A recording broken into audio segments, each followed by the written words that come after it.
સુરતના પુણાગામ વિસ્તારમાં આવેલી અમી પાર્ક સોસાયટીમાં મહિલાઓ રણચંડી બની ગઈ હતી। સોસાયટીમાંથી રોડ પાસ થતા આ રોડના વિરોધમાં મહિલાઓએ થાળીઓ વગાડી રોડ નહીં નીકાળવા વિરોધ કર્યો હતો। લોકસભાની ચૂંટણી વચ્ચે સુરતના પુણાગામની અમી પાર્ક સોસાયટીના 200 ઘરના રહીશોએ ચૂંટણીમાં મતદાનનો બહિષ્કાર કરવાની ચીમકી ઉચ્ચારી છે।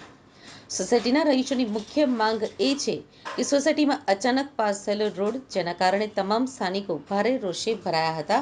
સ્થાનિકોએ આક્ષેપ કર્યા હતા કે સ્થાનિક કોર્પોરેટર દ્વારા રૂપિયા ખાઈ અને રોડનો મેપ બદલી અમારી સોસાયટીમાંથી નીકાળવામાં આવ્યો છે। અનેક વખત પાલિકામાં રજૂઆત કરવા છતાં પણ કોઈ જ નિરાકરણ આવ્યું નથી, જેથી સ્થાનિક મહિલાઓએ થાળીઓ વગાડી આ રોડનો વિરોધ કર્યો હતો। સ્થાનિકોએ આક્ષેપ કર્યા હતા કે જે રોડ પસાર થશે તો તેમના બાળકો માટે રમવાની જગ્યા નહીં બચે, તેમજ મહિલાઓની સુરક્ષા પણ જોખમાશે। આમ સ્થાનિકોએ ત્યાંના કોર્પોરેટર સામે રોષ ઠાલવ્યો હતો અને રોડની જગ્યા બદલવાની માંગ કરી હતી અને જો આ માંગ નહીં સ્વીકારાય તો સોસાયટીના 200 મકાનના લોકો ચૂંટણીમાં મતદાનનો બહિષ્કાર કરશે તેવી ચીમકી પણ ઉચ્ચારી હતી। મારું નામ દક્ષા છે। બસ એક જ માંગ છે કે અહીંયાથી રસ્તો નથી કાઢવાનો, બસ એક જ માંગ છે। ખાસ કરીને કેટલા મકાનો છે અહીંયા અને રસ્તો ક્યારથી નીકળવાનો? 200 આસપાસના મકાન છે ને 2019 થી બધા કહે છે કે ત્યારથી રસ્તો નીકળવાનું ઓલું કર્યું છે। એમ શું લાગે છે રસ્તો નીકળવાથી શું સમસ્યા થશે?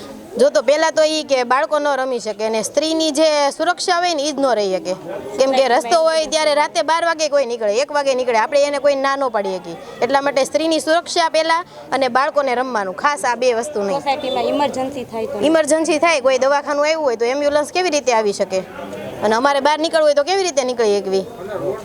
શું નામ તમારું? પટેલ પાયલબેન। તમે ક્યાં રહો? અમી પાર્ક સોસાયટી, કારગીલ ચોક, પુણાગામ રોડ। આજે તમે કઈ જગ્યાએ ને શું બાબતે વિરોધ કરો? અમે અહીંયા એટલા માટે ભેગા થયા છીએ કે અમારે 2019થી અહીંયા અમારી સોસાયટીમાં રોડ નીકળે છે કે જેથી અમારે અહીંયા મધ્યમ પરિસ્થિતિના લોકો રહે છે, અમારે નાના નાના બાળકો છે। રોડ નીકળવાથી અમારા બાળકો ક્યાં જશે? અને આ રોડ કોર્પોરેટરના કહેવાથી નીકળેલો છે, પહેલાં કાંઈ રોડ હતો જ નહીં। કેમ આટલા વર્ષ સુધી સરકાર ક્યાં ગઈ? આટલા વર્ષથી સરકાર ગઈ ક્યાં કે 25-30 વર્ષ સોસાયટી બંધાણા થયા અને હવે સરકાર 2019 પછી જાગી અને એ પણ એક કોર્પોરેટરના કહેવાથી।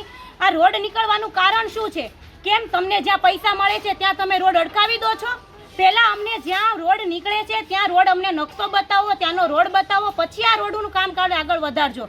બસ અમારું એક જ કહેવાનું છે કે આ રોડ નથી નીકળવા દેવાનો, કેમ કે રોડ નીકળવાથી અમારા બાળકો ક્યાં જાય, અમારી ગાડીઓ ક્યાં મુકાય, અમારી સુરક્ષા શું રહે? આજુબાજુના બધાય અમારી શેરીમાં ચાલે, તમારા બાળકોનું શું? અમારા બાળકોને રમવા ક્યાં જવાનું, બેસવાનું ક્યાં? અમારી એક જ માંગ છે કે અમારે રોડ નથી નીકળવા દેવાનો। અને આ 2019 પછી કેમ આવું થયું? કેમ અમે પૈસા નથી ખવડાવી શકતા? એટલે કેમ તમે રૂપિયાવાળાને ત્યાં રોડ નીકળે છે ત્યાં પાડો ને, ત્યાં રોડ પાડો, કેમ કે ત્યાં પૈસા ખવડાવે છે। અમારી સોસાયટી મધ્યમ વર્ગની છે કે જ્યાં અમે પૈસા ખવડાવીએ કે એવા નથી, એટલે આ રોડ અમારે પાડવા નથી દેવાનો। તમે આ બાબતે ક્યાં ક્યાં રજૂઆત કરી? અમે આ બાબતે બધી જગ્યાએ રજૂઆત કરી છે, પણ અમારું કહેવાનું એ કે મધ્યમ વર્ગના લોકો જ્યાં રહે છે ત્યાં આવું શું કામ કરો છો? એ લોકોને તમે શાંતિથી રહેવા દો। જ્યાં રોડ પડે છે, જ્યાં રોડ બોલે છે ત્યાં તમે રોડ પાડવા જાઓ પહેલાં, પછી અહીંયા પાડવા આવો।